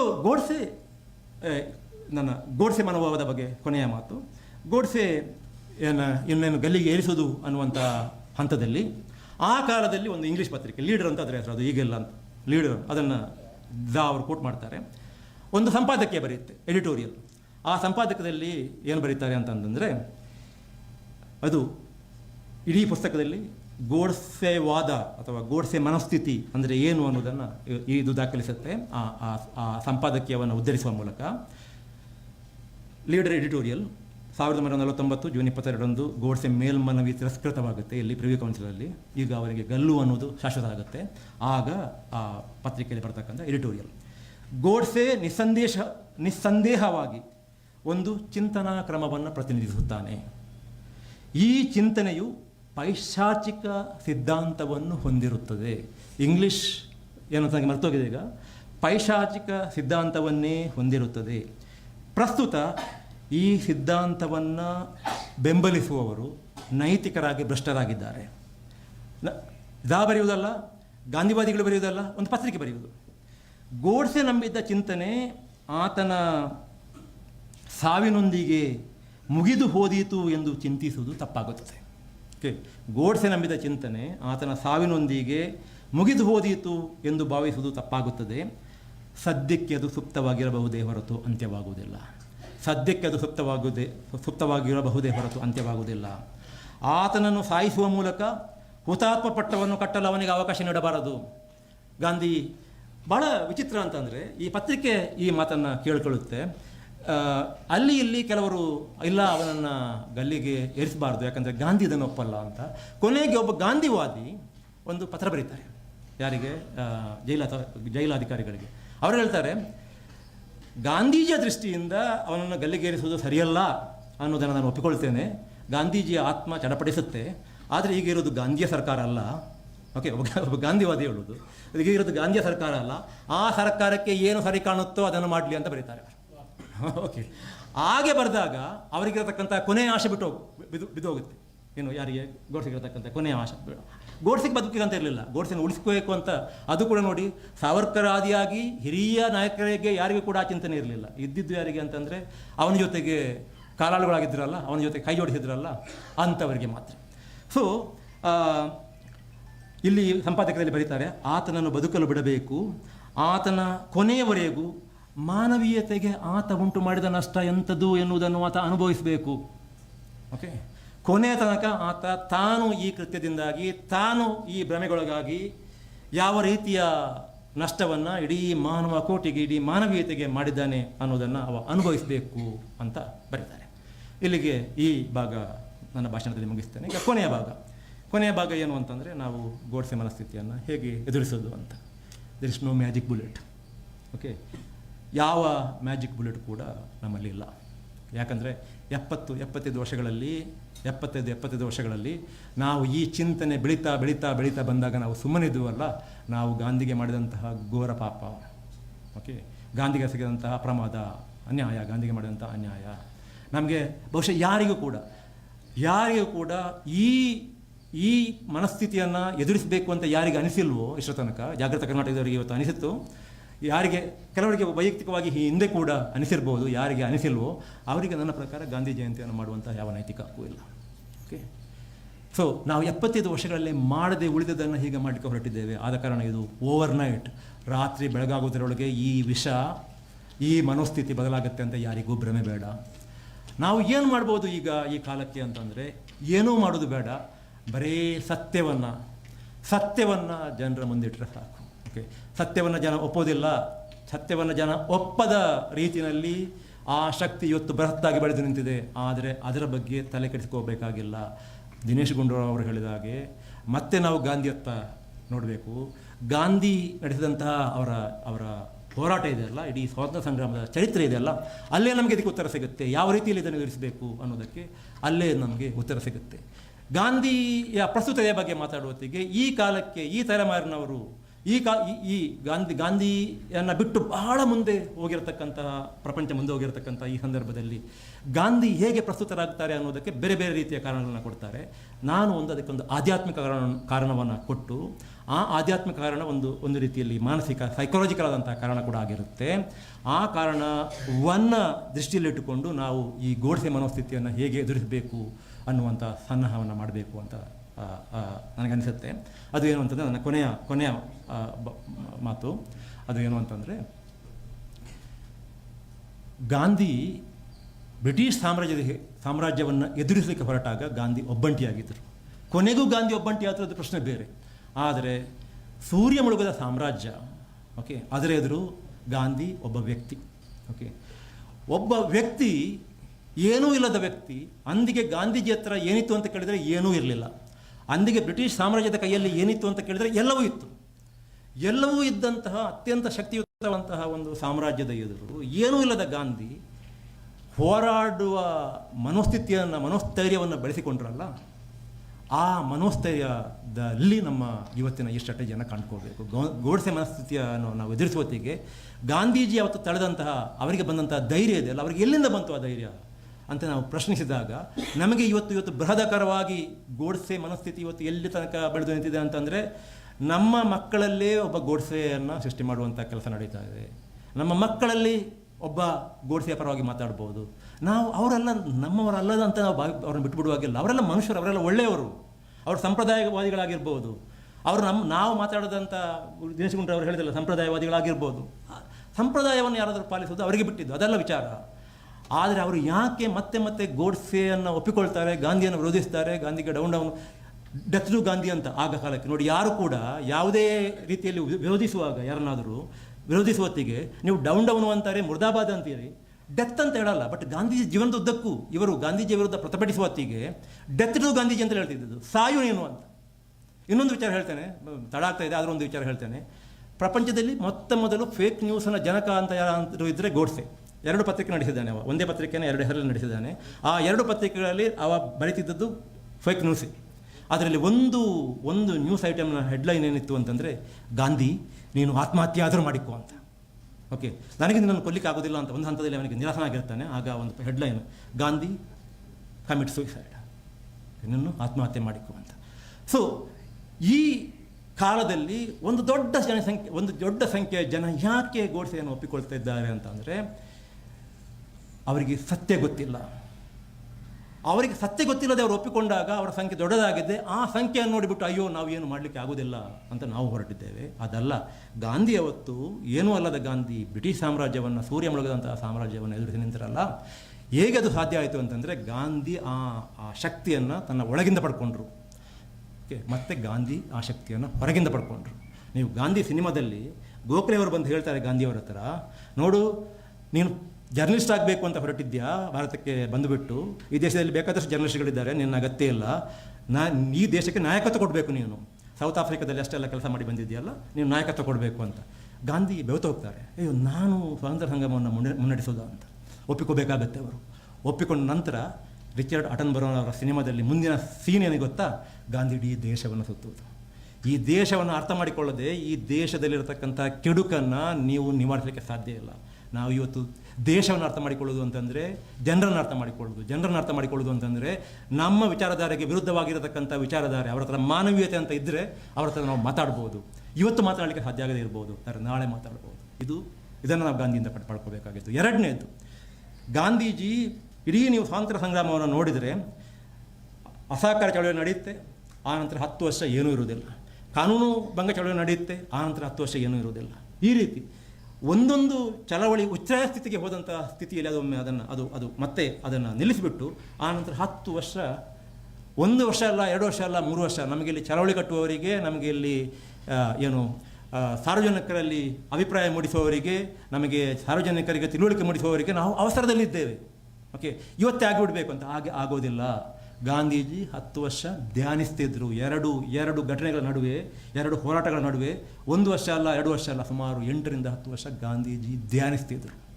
ಈ ಮುಂದೆ ನಾನು ಹೇಗೆ ಈ ಚಳವಳಿಯನ್ನು ನಾನು ಹೇಗೆ ಇನ್ನೋವೇಟಿವ್ ಆಗಿ ಮುನ್ನಡೆಸಬೇಕು ಅಂತ.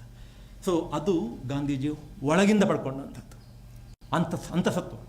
ಒಂದು ಹೊರಗಿಂದ ಮತ್ತು ಒಳಗಿಂದ ಪಡೆದಂತಹ ಶಕ್ತಿ ಇದೆಯಲ್ಲ, ಆ ಅಂತಃಶಕ್ತಿ ಇದೆಯಲ್ಲ, ಆ ಅಂತಃಶಕ್ತಿ ಗಾಂಧೀಜಿಗೆ ಇಡೀ ಸೂರ್ಯ ಮುಳುಗಿದ ಸಾಮ್ರಾಜ್ಯವನ್ನು ಸೋಲಿಸಲಿಕ್ಕೆ ಸಾಧ್ಯ ಆಯಿತು, ಕಾರಣವಾಯಿತು. ಅಲ್ಲಿಂದ ನಾವು ಸ್ಫೂರ್ತಿ ಪಡ್ಕೋಬೇಕಾಗತ್ತೆ. ನಮ್ಮ ಮಕ್ಕಳಿಗೆ ನಾವು ಹೇಳಬೇಕು, ಧರ್ಮಯುದ್ಧ ಅಂತ ಈ ಪ್ರಪಂಚದಲ್ಲಿ ಒಂದು ಇದ್ದರೆ ಅದು ಈ ದೇಶದಲ್ಲಿ ನಡೆದಂಥ ಸ್ವಾತಂತ್ರ್ಯ ಸಂಗ್ರಾಮ ಅಂತ ನಾವು ನಮ್ಮ ಮಕ್ಕಳಿಗೆ ಹೇಳಬೇಕು. ಯಾವುದೋ ಉತ್ತರದ ಅರಸು ಮಕ್ಕಳು, ಹಸ್ತಿನಾವತಿಯ ಅರಸು ಮಕ್ಕಳು, ದಾಯಾದಿಗಳು ಭೂಮಿಗೋಸ್ಕರ ಹೋರಾಡಿದ್ದಿದೆಯಲ್ಲ, ಆ ಕಥೆಯನ್ನು ಕುಳಿತುಕೊಂಡು ಇಲ್ಲಿ ಧರ್ಮಯುದ್ಧ ನಡೆದಿದೆ ಅಂತ ಹೇಳಿದರೆ ಮಕ್ಕಳು, ಶಾರ್ಪ್ ಆದ ಮಕ್ಕಳು, ಅದು ಯಾಕೆ ಧರ್ಮಯುದ್ಧ, ಅದರಲ್ಲಿ ಅವ ಯಾಕೆ ಮಾಡಿದ್ದು, ಇವ ಯಾಕೆ ಮಾಡಿದ್ದು ಅಂತ ಕೇಳಿದಾಗ ನಮ್ಮ ಹತ್ರ ಉತ್ತರ ಇಲ್ಲ, ನಾವು ತಡವರಿಸ್ತೇವೆ. ಆದರೆ ಇಡೀ ಸ್ವಾತಂತ್ರ್ಯ ಸಂಗ್ರಾಮದ ಹಾದಿಯನ್ನು ನೀವು ನೋಡಿ, ನೀವು ಎಲ್ಲೂ ತಡವರಿಸದೆ ಉತ್ತರಿಸ್ಬೋದು ಇದು ಧರ್ಮಯುದ್ಧ ಅಂತ. ಎಲ್ಲಿ ತನಕ ಅಂತ ಅಂದರೆ, ಗಾಂಧೀಜಿ ಅಸಹಕಾರ ಚಳವಳಿಯ ಉತ್ತುಂಗದಲ್ಲಿ ಎಲ್ಲೇ ತನಕ ಹೋಗಿರುತ್ತೆ, 1922 ಫೆಬ್ರವರಿನಲ್ಲಿ ಆ ಚಳವಳಿ ಅಂತಂದರೆ ಈ ದೇಶಕ್ಕೆ ಇನ್ನೇನು ಸ್ವಾತಂತ್ರ್ಯ ಸಿಕ್ಕೇ ಬಿಡುತ್ತೆ ಅನ್ನುವಂಥ ಪರಿಸ್ಥಿತಿ ಉಂಟಾಗುತ್ತೆ. ಆಗ ಚೌರಿ ಚೌರ ಅನ್ನುವಂಥ ಘಟನೆ ನಡೆಯುತ್ತೆ, ಫೆಬ್ರವರಿ 4, 1922. 12 ಜನ ಪೊಲೀಸರನ್ನು ಸತ್ಯಾಗ್ರಹಿಗಳು ಸ್ವಾತಂತ್ರ್ಯ ಹೋರಾಟಗಾರರು ಕೊಲ್ತಾರೆ. ಒಂದು ಪೊಲೀಸ್ ಸ್ಟೇಷನ್ಗೆ ಬೆಂಕಿ ಹಾಕ್ತಾರೆ. 12ನೇ ತಾರೀಕು ಫೆಬ್ರವರಿ 1922ರಂದು ಗಾಂಧೀಜಿ ಮಹತ್ವದ ನಿರ್ಧಾರ ತೆಗೆದುಕೊಳ್ಳುತ್ತಾರೆ. ಏನು ನಿರ್ಧಾರ ಅಂತಂದರೆ, ನಾನು ಚಳವಳಿಯನ್ನು ನಿಲ್ಲಿಸ್ತೇನೆ ಅಂತ. ಇಡೀ ಕಾಂಗ್ರೆಸ್ಸಿಗೆ, ನೆಹರು ಸೇರಿ ಎಲ್ಲರಿಗೂ ಕೂಡ ಈ ವಿಚಾರ ಕೂಡ ಈ ಪುಸ್ತಕದಲ್ಲಿದೆ. ಅವರಿಗೆ ಸಿಕ್ಕಾಪಟ್ಟೆ ಕೋಪ ಬಂದುಬಿಡುತ್ತೆ. ಈ ಮನುಷ್ಯ ಏನು ಹುಚ್ಚು, ಈ ಮನುಷ್ಯನದು ಇಡೀ ದೇಶನೇ ಎದ್ದು ನಿಂತಿದೆ, ಇನ್ನೇನು ಅವರು ಹೋಗೇ ಬಿಡ್ತಾರೆ, ಈ ಕಾಲಕ್ಕೆ ನಾವು ಚಳವಳಿ ಹಿಂತೆಕೊಳ್ತದೆ, ಏನಾದರೂ ಅರ್ಥ ಇದೆಯಾ ಅಂತ. ಆ ಗಾಂಧಿ ಸಿನಿಮಾದಲ್ಲಿ ಒಂದು ಸೀನ್ ಇದೆ. ನೆಹರು ಹೋಗಿ ಗಾಂಧೀಜಿಗೆ ಹೇಳ್ತಾರೆ, Bapu what are you doing, ಏನಿದು, ನಿಮಗೆ ತಲೆ ಸರಿದೆಯಾ ಅನ್ನೋ ರೀತಿಯಲ್ಲಿ ಮಾತಾಡ್ತಾರೆ ಅವರು. ಆಗ ಗಾಂಧೀಜಿ ಹೇಳ್ತಾರೆ, ಈ ಮಾತನ್ನು ಹೋಗಿ ಆ 12 ಜನ ಪೊಲೀಸರೊಂದು ನೀನು ಸತ್ತೋದ್ರಲ್ಲ ಅವರ ಕುಟುಂಬದ ಹತ್ರ ಹೇಳು, ಅವರಿಗೆ ಏನಾದರೂ ಅರ್ಥ ಆಗುತ್ತಾ ನನಗೆ ಹೇಳು ಅಂತ ಹೇಳ್ತಾರೆ. ಅದು ಗಾಂಧಿ, ಅದು ಧರ್ಮಯುದ್ಧ. ಓಕೆ, ನಾವು ನಮ್ಮ ಮಕ್ಕಳಿಗೆ ಈ ಧರ್ಮಯುದ್ಧದ ಕಥೆ ಹೇಳಬೇಕು. ಸತ್ಯದ ಹಾದಿಯಲ್ಲಿ ನಡೆದರೆ ನೀವು ಜಯಿಸ್ತೀರಿ, ದ್ವೇಷದ ಹಾದಿಯಲ್ಲಿ ನೀವು ನಡೆದರೆ ಮತ್ತೆ ಒಬ್ಬ ಗೋಡ್ಸೆಯಾಗಿ ಈ ದೇಶವನ್ನು ಕೆಡವ್ತೀರಿ, ಈ ದೇಶವನ್ನು ಹಾಳು ಮಾಡ್ತೀರಿ. ನಮ್ಮ ನೆಮ್ಮದಿಗೆ, ಈಗ ನಾವೆಲ್ಲರೂ ಕೂಡ ಇಲ್ಲಿ ಯಾವ ಏಜ್ ಗ್ರೂಪ್ನವ್ರು ಇದ್ದೀರಿ ಅಂತ ಗೊತ್ತಿಲ್ಲ ನನಗೆ, ನಮ್ಮ ಜೀವಿತ ಕಾಲದಲ್ಲಿ ನಾವು ನೆಮ್ಮದಿಯಾಗಿ ದೇಶದಲ್ಲಿ ಉಳಿಬೇಕಂತ ಇದ್ದರೆ, ಮತ್ತು ನಮ್ಮ ಮುಂದಿನ ತಲೆಮಾರು ಈ ದೇಶದಲ್ಲಿ ನೆಮ್ಮದಿಯಾಗಿ ಉಳಿಬೇಕಂತ ಇದ್ದರೆ, ಈ ಗಾಂಧಿವಾದ ಗೆಲ್ಲಬೇಕು, ಗೋಡ್ಸೆವಾದ ಅಳಿಬೇಕು ಅನ್ನುವಂಥ ಸತ್ಯವನ್ನು ನಾವು ಮಕ್ಕಳಿಗೆ ಹೇಳಿದರೆ ಮುಂದಿನ ಅವ್ರು ನೋಡಿಕೊಳ್ತಾರೆ, ಅವರಿಗೆ ಬಿಟ್ಟುಬಿಡೋಣ. ಆದರೆ ಸತ್ಯವನ್ನು ಹೇಳುವಲ್ಲಿ ಮತ್ತು ಈ ಸ್ವಾತಂತ್ರ್ಯ ಸಂಗ್ರಾಮದ ಚರಿತ್ರೆಯನ್ನು ಹೇಳುವಲ್ಲಿ ನಾವು ಹಿಂಜರಿಯದಿರೋಣ ಮತ್ತು ಸೋಲದಿರೋಣ ಅಂತ ಹೇಳ್ತಾ ನನ್ನ ಮಾತನ್ನು ಮುಗಿಸ್ತೇನೆ.